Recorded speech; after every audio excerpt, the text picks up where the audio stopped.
remember, the truth, you want to hold the truth. It's very important because someone can tell you, I saw this. But if you ask the question, did you really see it? Did you touch it? It's hard to understand that part. You know what I mean? So it's hard to understand and to believe when someone, let's say we hear in Costa Rica, there's something happening in China. Okay? Is it that's still there where everybody can go? And see? They did have it on the news report. I understand. A city that it never existed before, it disappeared. Right, I totally understand that. But I'm saying that is that still there until today where everybody can go and see it? No, it disappeared. It disappeared. Everything extra becoming here is that, oh, it happened there, it disappeared. It happened there, it disappeared. Like people talk about aliens. I saw aliens. Okay, what kind of chat you had with aliens? Did you guys talk? No, I saw light there. It's the perception of things. Remember, a human, we have 6 senses. Until you start to use all the 6th one, you still will be searching for yourself. That's all it is. The truth, it's just, hard to swallow. Any questions? Anybody? Science, from science's point of view, Okay. they've been looking at the changes on the Earth since 1998, leading up to 2000 as well. Okay. They've seen a 30 to 40% increase in tornadoes, floods, earthquakes, volcanoes. They're seeing that the magnetic poles of the Earth in the Arctic and Antarctica are shifting. Do you see what I'm saying? So they're seeing all these things changing, but they're not only noticing it changing on the Earth, it's changing in all of the planets within the galaxy. So you're seeing earthquakes and floods and problems in all of the planets throughout the galaxy. Okay. You know what I'm saying? They're seeing a different vibrational frequency emanating from the sun, which is what they call the centre of the galaxy, which affects all planets.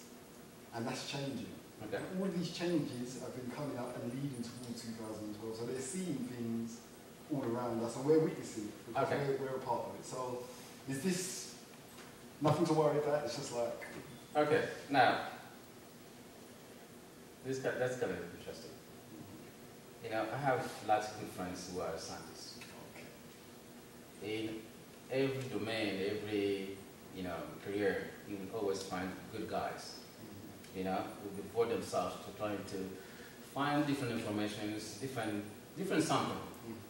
But there's also, guys who goes there just because they want to have the name out there. Yeah. In a physical world. Remember, we are built 2 ways, physical and spiritual. Like today, if nobody talks about Mwenda in the whole planet, do you think I care? I don't. What I care is about how many people I can shift their lives before I leave this planet. That's what I care. I don't care about if someone will know how many people I helped, because I know there's someone watching over me about my work. That's what's important. Now, what is science anyway? Is science life? Anybody knows? It's a study of it. Is science life? No, it's science part of God's stuff. Oh. We created that. Human. How is that possible to study what's God's stuff in physical forms? Is that possible? Yes and no. Yes and no. How?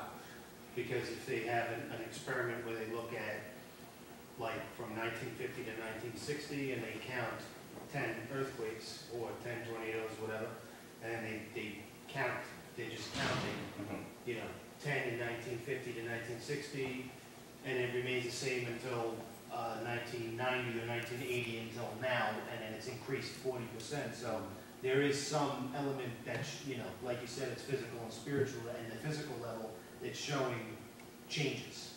Even though, and it could be, it's something that we just don't understand because God is beyond science at the time. Now, imagine this is flour, okay? You just look at a flower, why was just this tiny, little tiny guy? He goes somewhere else, 3 years, or even 10 years, you come back. Are you sure it's going to remain the same? Definitely not. It's going to grow, Right. but still where? The ground, right? We usually call it flower or tree, whatever you're going to call it. You know what I mean? But what I'm trying to say here, like I said, to say like I hate science, no, that's not the point. Like I said, remember I said in the beginning, I have good guys, you know, good friends of mine, was really good guys. What I'm trying to the point I'm trying to say here is that you cannot study God stuff in physical form and get accurate, you know, response from it. There's no way you're going to do it. Let's take for instance about stars up there. How many people believe in astrology? Lots of people, right? Now, nobody, that you will see anybody who's going to say, I went to the sky and touch it. Because I studied it, so I had to go in and touch it, smell it, even rub all over my body. Because I'm in love with stars, right? Have you met anybody who can say that to you? Why not? We have a plan, you know, people go to Mars or whatever, to different planet. How about going to the stars? Because there's great astrologists talking about, you know, stars, what stars can do to us. But still yet, they're not even close to it. They can touch it. How can you possibly study something you can smell, you can touch, just because you've seen it? That's the whole difference there. Because whatever it's that stuff, it's evolving physical and spiritual at the same time. But the spiritual way, the spiritual world is the one in charge of this physical we live in. We sabotage it. That's why nobody can go to the spiritual world and sabotage that. Let's go sabotage the spiritual world. Why we can't? You know what I mean? We can sabotage it like you see the planet today. Everybody can do whatever they want on the planet. But how come we cannot go to the spiritual world and sabotage it? Because that's part of God's stuff. So when you study stuff, there's a limit. Whatever your mind can stop thinking, that's not even close to God yet. So to say that, you know, because there's a study, you know, on the physical forms, that's a reality. But if you ask the same question to that guy who discovered that, about, well, now, what's happening in the other side of the spiritual world? Is that the same reflection? See the difference? Life does not stop just here on the earth, on a physical level. Life does not stop there. There's something behind it.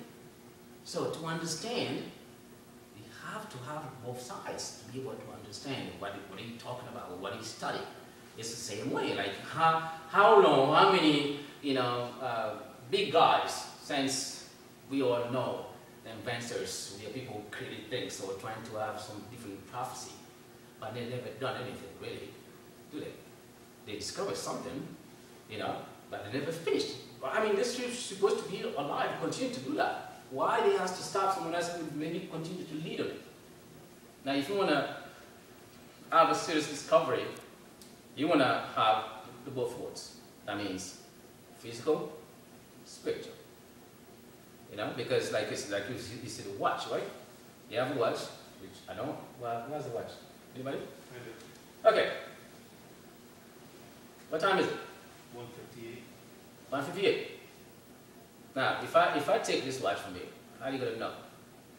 I would remember it's 1:58. You will remember. Now, before I ask that question, if I ask you, what time is it? You have no idea. You got no idea. And you have this watch, right? And then if I ask the question in your watch, what's today's date? January 28th. Now, this is kind of funny. How do you know it's 28? How do you know? Calendar. The calendar, right? Now, go anywhere in this world, there's a civilization who does not use calendar. They do not know about watch, they do not know about calendar ever in their lifetime. And they're still living somehow. You know? It's to tell you that those things, we make them. So when you make something, you're totally in control of it. You can do whatever you want with it.